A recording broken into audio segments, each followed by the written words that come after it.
गब्बू।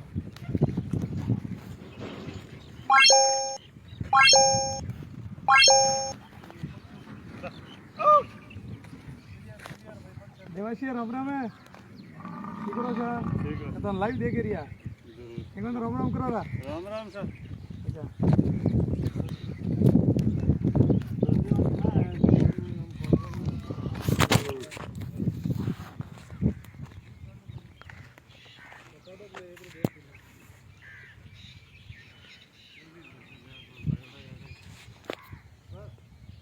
कतरी ऊँटो है रायका जेठे आओ थोड़ी बातों तो करो ऊँट जाई रही 40 ऊँट है 40। अच्छा अच्छा का नाम का आपरू ओम जी ओम जी अच्छा कटे सारा वाणो अटे दुनिया पाकर में उनाळा माटे नीचे लेणु नीचे नेडा बाया पेपड़िया का मां। अच्छा अच्छा अच्छा तो ऊँट तो राज्य पशु है हां सरकार थी नहीं तो बहुत बड़ी मान्यता मिली हुई है मान्यता तो मिलियोड़ी है पर मान्यता के मिलियोड़ो है पर मोर तो हम पास ही लगे।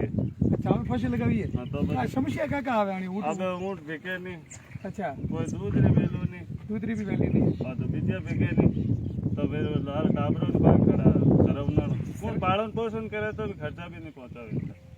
सरकार तो माथे लाखों करोड़ों रुपए खर्च करे रही है इसको राज्य पशु बनाया है तो करोड़ों रुपया खर्च करे तो हमने तो देखा पहला ऊँटो रे जैसे को ऊँट वेवते जरी 10-20 हज़ार रुपया મળતો थोन को મળ્યો बिल्कुल पहले 1 साल मिला हाँ हमारे कोई मिल रही हो बिल्कुल नहीं। कोई नहीं मिल रही हो और भी कोई सरकारी योजना और इंश्योरेंस बीमारी वगैरह वगैरह हमारे वास्ते बीजी कोई विशेष मैं तो कुछ नहीं देखा सरकारी और सरकारी योजना रे कोई बेनिफिट नहीं मिल रही हो बिल्कुल नहीं। उठन राखनी तो घनी काटी आने जानी जमाना में अगर सरकार सपोर्ट नहीं वो करी तो आपने सब ध्यान है कि कर अच्छा अच्छा अच्छा तो मित्रों आज हम लोग सोजत के आसपास है कर्मावास पट्टा करके है और यहाँ से हम लोग किसी कार्यक्रम में जा रहे थे और फिर ऊँट ऊँट दिखी और खड़े न रहा ऐसा तो हो ही नहीं सकता क्योंकि वैसे मैं जिस समाज से आता हूँ देवासी समाज से उस समाज का ऊँटों से विशेष लगाव रहता है। 36 कुएं एक ऐसी कुएं जो ऊँटों पे बैठ के तोरण बांधती है और बड़ा एक पारिवारिक संबंध रहता है ऊँटों से। लेकिन साथियों दिन प्रतिदिन ऊँटें विलुप्त होती जा रही है। आज हमने सोचा कि भाई हमारे ऊँट पालक जिनको ओटी कहा जाता है हो सकता है इनके साथ थोड़े रामाशामा करें इनकी पीड़ा को भी समझने का प्रयास करें। मित्रों इन्होंने ऊँटों का दूध भी हमें पिलाया और बहुत आनंद आया। और वैसे ऊँट का दूध डायबिटीज़ के लिए बहुत ही वैल्यू रहता है एक दवा का रूप में एक औषधि के रूप में रहता है। लेकिन न तो इनके कोई दूध खरीदने वाला है और न कोई सरकार की ओर से इन ऊँटियों को बेनिफिट्स मिल रहा है। वैसे अगर अपन बातें ऊँट बचाने की कर रहे हैं लेकिन वास्तविक दरअसल ये है कि गाय और ऊँट ये दो चीज़ें तब बचेगी जब ये गायों के गोपालक और ऊँटों के ऊँट पालक रहेंगे। मैं हमेशा ये मुद्दा उठाता हूँ और हमेशा उठाता रहूँगा कि जब गौ पालक और ऊँट पालक अगर इनकी पीड़ा अपन नहीं समझेंगे तो न तो ऊँट बचेगा न गौ माता बचेगी। तो गौशाला या ऊँटशाला ये इन जीवों को बचाने का कोई वो नहीं है। मित्रों ये तब बचेगी जैसे मैं कहीं गौशाला में जाता हूँ तो गौशाला में 95% गायों की सेवा करने वाले रबारी समाज के गोपालक ही मिलते हैं और जब उनसे मिलते और इनकी पीड़ा को देखते तो मित्रों कहते हैं कि 200 300 गायें थी हमारी लेकिन सरकारी ओर से कोई मदद नहीं मिलने से हमें मजबूरन वो गायों को बेचना पड़ा और हम 15-20 हज़ार में यहाँ नौकरी कर रहे हैं। तो मेरा हमेशा यही मुद्दा रहा है और 2 दिन पहले भी पशुधन के उपाध्यक्ष महोदय के सामने भी मजबूती से बात रखी थी कि गौ माता बचाने के साथ साथ में गौ पालकों को भी बचाना। गाय माता गौशाला में सुरक्षित नहीं है। गौशाला जब आप और हमारे घरों में आएगी तब गौ माता सुरक्षित रहेगी और बचेगी। तो गौ माता को बचाना है तो गौशालों से निकालकर घरों तक लाना है। अब घरों में क्यों नहीं रख रहे रबारी समाज के गोपालक है वो गायों को क्यों बेच रहे इस जड़ तक शासन प्रशासन और सत्ता को और गोभक्तों को जाना होगा। हर एक गोभक्त कहीं ना कहीं मुद्दे उठाते हैं कि कहीं ना कहीं के गायों को बचाना हर चीज है आज अभियान। लेकिन गौ माता और ऊँट तब बचेंगे जब हमारे ये वास्तव में सेवक है। अगर गौशाला के रबारी समाज और अन्य जो भी समाज गायों को पालती है वास्तविक कृष्ण का स्वरूप वो गोपालक कहलाते हैं। ऊँट और गायों को बचाना है तो ऊँट के ओठियों की पीड़ा को समझना होगा और गौ माता को बचाना है तो गोपालकों की पीड़ा को समझना होगा। इसलिए मैं बार बार कहता हूँ जहाँ जाता हूँ वहाँ मजबूती से कहता हूँ कि ऊँट और गायों को बचाना है तो कहीं न कहीं हमें इन गौ पालकों और ऊँट पालकों की पीड़ा को समझना होगा। और धन्यवाद है मेरे साथ आज मेरा परम मित्र भाई सरपंच लाबूराम जी देवासी भी है, और साथ में मेरे मित्र भाई दिनेश जी देवासी भी है, जो संगीत की दुनिया में अच्छा खासा नाम रखते हैं। आज हम किसी सामाजिक कार्यक्रम में गए हुए थे और इन्होंने कहा कि भाई साहब 40 ऊँटें मेरे पास में है। ये ऊँट जो ओटी है, इनको जो फाइनेंशियली सपोर्ट कर रहे हैं ये दिनेश भाई करके इन ऊँटों को बचाने का प्रयास कर रहे हैं। तो भाई दिनेश जी देवासी का भी खूब खूब धन्यवाद है कि आप एक संगीत की दुनिया से हो लेकिन ऊँटों से प्रेम करते हो। ऐसा आपको क्या इन ऊँटों से लगाव है जो आप ऊँटें रखते हो? आज जैसे कल परसों भी एक ऊँट के ऊपर कुल्हाड़ी मार दी, तो आप लगातार पाली मुख्यालय पर लाके आज भी सेवा कर रहे हो। उस ऊँट का ऑपरेशन कराया और उसको सुबह शाम उसको पानी पिलाते हो, थोड़ा वो पानी भी पिलाते हो, उन ऊँट की सेवा कर रहे हो। ऐसा आपको क्या लगा इन ऊँटों के प्रति, क्या भावना है आपकी, बताइए। हमारे ये मेरा फेसबुक पेज है और सारे मेरे मित्र जुड़े हुए हैं। वैसे हम लोग समाज की सेवा का जो मुद्दा होता है उसी को लेकर लाइव आते हैं, लेकिन ये भी एक कहीं ना कहीं सेवा का ही मुद्दा जुड़ा हुआ है, क्योंकि ऊँट और गाया नहीं बचेगी तो कहीं ना कहीं ये ऊँट और गाय, ऊँट जैसे मैं रबारी हूँ, देवासी हूँ, राई का हूँ, तो हमारी संस्कृति, हमारी धरोहर, हमारी विरासत है। तो इस ऊँट को भी बचाना बहुत जरूरी होता है और ऊँट के साथ साथ गौ माता को भी बचा रहे। आप दिनेश जी बताइए ऊँटों से कैसे लगा हुआ आपको? पहले तो सभी जलाराम जी के जितने भी साथी हैं उनको बहुत बहुत धन्यवाद। जय शारदा माँ, जय गुरुदेव। आप सभी तो मुझे जानते होंगे, मैं कई बार जलाराम जी के एफबी पर बात भी करता रहता हूँ। जब भी मैं दिव्यांग सेवा संस्थान में आता हूँ तो बात होती रहती है अपनी। ऊँटों से लगा होने का एक तात्पर्य, एक कारण है। जलाराम जी वैसे तो देखो अपना देवासी समाज में जन्म हुआ तो ऊँटों के बीच में ही जन्म हुआ है, तो इससे लगाव तो ही है, सबको है। चाहे लाबूराम जी सरपंच है तो क्या हो गया, इनको भी लगाव है, सबको है इससे स्नेह। लेकिन आज का जो समय, जो वातावरण है उसके अनुरूप जीवन व्यतीत करना पड़ रहा है अपन को, इसलिए अपन इनको हर आदमी रख नहीं सकते, पॉसिबल नहीं है। कुछ लोग हैं जो ऐसे जिनको कहते हैं भाई विरले लोग, ये विरले लोग रख रहे हैं। तो मुझे ऐसा लगता है कि जैसे लाबूराम जी सरपंच है, आप पढ़े लिखे आदमी हो, मैं पढ़ा लिखा हूँ, तो अपन को मिलके, अपन पढ़े लिखे लोगों को मिलकर के इनकी सपोर्ट करनी चाहिए। अपन रोज नहीं चरा सकते, ये बात राइट है कि अपन नहीं चरा सकते, क्यों अपना काम अलग है, अपने जीवन जीने का थोड़ा स्तर अलग है, थोड़ा तरीका अलग है, तो ये व्यवस्थाएं अपने वहाँ पर सेट नहीं हो पा रही है। लेकिन जो चरा रहे हैं उनको सपोर्ट करनी चाहिए। दूसरी बात, मुझे अब इन वर्षों में इतना लगाव इसलिए हुआ क्योंकि मैं गायक हूँ, और मैं ज़्यादातर देवासी समाज पर मैंने काम किया, चाहे वो भजन हो, चाहे गीत हो, चाहे वो देवासी समाज का कल्चर हो। तो मैंने दंत कथाओं के अनुसार सुना और पढ़ा है कि एक समय माँ पार्वती और शंकर भगवान कैलाश जा रहे थे, रास्ते में इस प्रकार का, ये बताइए सरपंच साहब बताइए, इस प्रकार का तालाब था रास्ते में। उस तालाब की मिट्टी से माँ पार्वती ने एक सांड की आकृति बनाई, इस प्रकार की आकृति बनाई, और इसके 5 पैर थे, एक पैर यहाँ पे दिया हुआ है, ये बीच में, तो 5 पैरों की एक आकृति बनाई। और पार्वती जी ने जिद की भगवान शंकर से कि इसको सर्जीवित करो, इस आकृति को जीवित करो। तो भगवान शंकर हंसने लगे, बोले तूने 5 लोगों का जीव बनाया, इसको जीवित करे और ये चलेगा कैसे? तो पार्वती जी ने कहा ये मुझे नहीं पता, ये आपकी प्रॉब्लम है, आपको इनको जीवित करना पड़ेगा।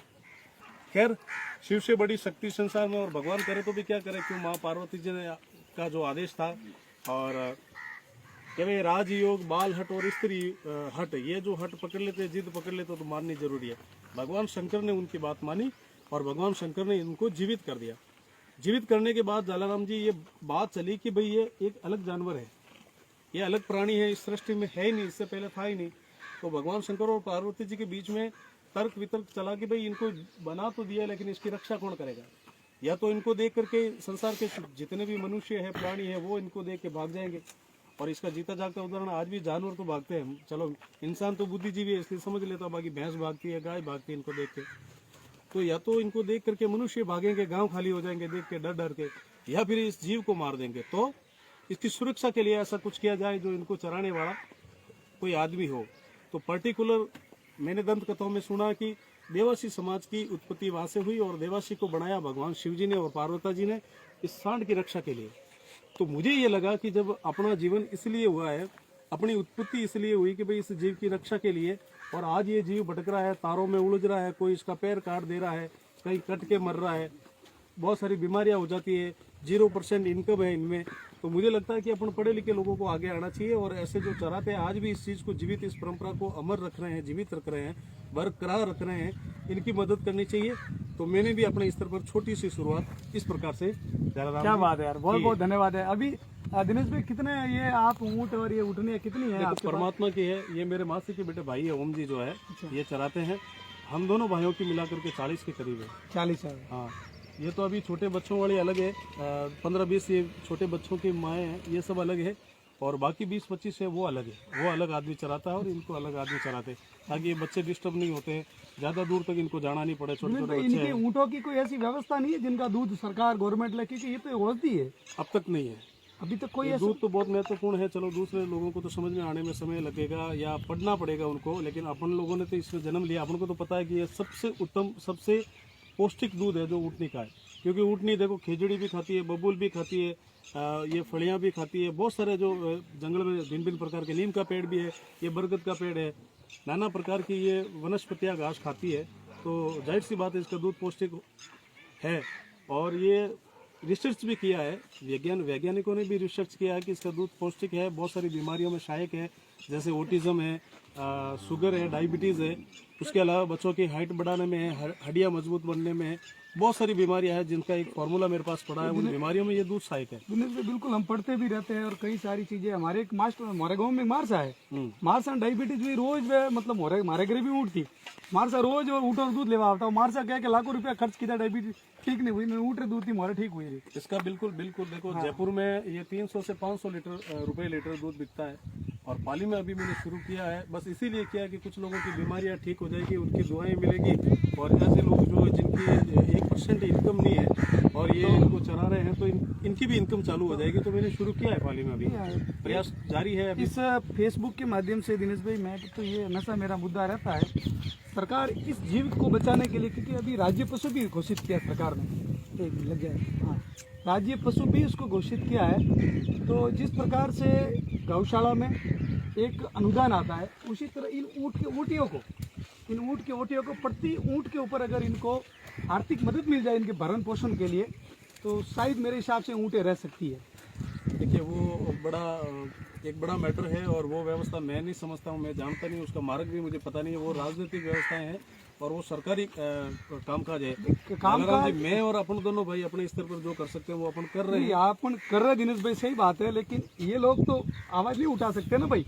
हाँ, ये तो नहीं अपन को, हाँ, अगर ये लोग तो अपन को पढ़ा लिखा है कि भाई कोई न कोई मोरे राई को मैं तो तक पाप दे के रिया, मोरा छोरा पढ़िया लिखिया, मोरा समाज रा नेता बनी दरकटे मोरी पीड़ा अपनी अच्छी बात है साहब। हाँ अब तो आई उम्मीद रखो। तो साहब मैं तो हमेशा एक ही बात कहनी चाहूँ, અને फेसबुक रे माध्यम थी और मजबूती थी की है, आगे भी दबावे कही है, 1% भी संकोच नहीं है कि जिस प्रकार से गौशाला को मिलता है अनुदान, उसी तरह देवासी समाज की विशेष नहीं कहूँगा, जो भी गोपालक है, जो 5 गायें 50 गायें 100 गायें रखते हैं, उन गायों को भी उस गौशाला के तर्ज पे मदद पहुंचाई जाए। इसी तरह ऊँट चाला है, जिस तरह से ऊँट शालाओं को गवर्नमेंट फंडिंग करती है, उसी तरह देवासी समाज के जो ऊँट ओटी है उनको भी सरकार मदद पहुंचाए, तब जाके कहीं न कहीं गौ माता और ऊँट बचेगा। मैं पुनः दबा के कहता हूँ कि गौशाला समाधान नहीं है। ये तो जिस तरह से वृद्धाश्रम में जिनके माँ बाप सेवा करने वाला नहीं होते, जिनके औलादे पुत्र नहीं होते, वो वृद्धाश्रम में रहते हैं, तो उसी तरह वृद्धाश्रम की तरह ये गौशाला है, ऊँटशाला है, ये वो लोगों के लिए है जिनका कोई धनी दौरी नहीं होता है। लेकिन एक बात भी ध्यान रखना पड़ेगा कि भाई ये रबारी समाज रा लोग ये गायों ने बेचे ने गौशाला में नौकरी क्यों करे रिया, ये आपने इनकी पीड़ा को कभी समझने का प्रयास नहीं किया। तो जो संबंधित विभाग भी है, मैं तो हमेशा लेटर लिखता रहता हूँ और दबा के भी कहता हूँ कि इन रबारी समाज के जो गौपालक है या किसी भी समाज के जो गायों को रखते हैं, उत्तर प्रदेश के तर्ज पे उन लोगों को भी आर्थिक अनुदान दिया जाए, मदद पहुंचाई जाए प्रति महीने गौ माता के। और ऊँट जो एक रबारी समाज का एक अहम कहते हैं संस्कृति है, धरोहर है, विरासत है साहब। मैं तो राय का तो ऊँट रे बगैर पंडित जी को कुआरा मरे ही, अगर ऊँट नहीं मिलिया तो तोड़ने टीचियों की कर दी। तो ये कम से कम हमारे अपनी एक राजस्थान की पहचान भी है ऊँट, और उसके साथ साथ में देवासी समाज का गौरव भी है। तो आज दिनेश भाई देवासी के इस ऊँटों के बारे में आने का हमें अवसर मिला। 40 के आसपास ऊँट है, उन्होंने ऊँट का दूध निकाला भाई ओटी साहब ने, और ऊँट का दूध पिलाया, बहुत अच्छा लगा, बहुत बढ़िया लगा। बस मित्रों, अपनी इस आवाज को पशुपालकों की, ऊँट पालकों की, भेड़ पालकों की, गौपालकों की आवाज को आप सब लोग बुलंद करें, सत्ताधारी सरकारों तक पहुंचाएं कि गौपालक बचेगा, ऊँट पालक बचेगा, तब ऊँटें बचेगी, गौ माता बचेगी, तब जाके ये भारत, ये राजस्थान की धरती एक बार फिर खिलेगी फुलेगी। हाँ जी।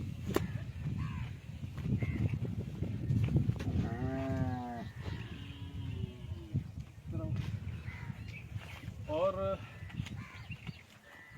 जहाँ तक बात बीमारी की है जालाराम जी, ये मैंने खुद ने कस्टमरों से सुना। अभी मैं महीने 1.5 महीने से दूध दे रहा हूँ, तो जिस एक रमेश जी सर है हमारे सोजो सिटी के, जिनके बच्चे के रोज इंसुलिन लगता है रोज, उन्होंने बताया कि ये पिछले कई वर्षों से इंसुलिन लग रहा है, लेकिन ऊँटनी का दूध अभी 1 महीने से वो पी रहा है, तो वो बता रहे हैं कि वो इंसुलिन लगना बंद हो गया, यानी कि शुगर कंट्रोल होती है। तो मुझे भी बड़ी संतुष्टि हुई कि चलो कहीं न कहीं ये ऊँट का ये दूध काम आ रहा है, और ये एक तरीके की सेवा हो रही है कि चलो बीमारी से वो इंसान मुक्त हो रहा है, ऊँट चराने वालों को अपना पेमेंट मिल जाता है, इनका रोजी रोटी चल जाए। जी।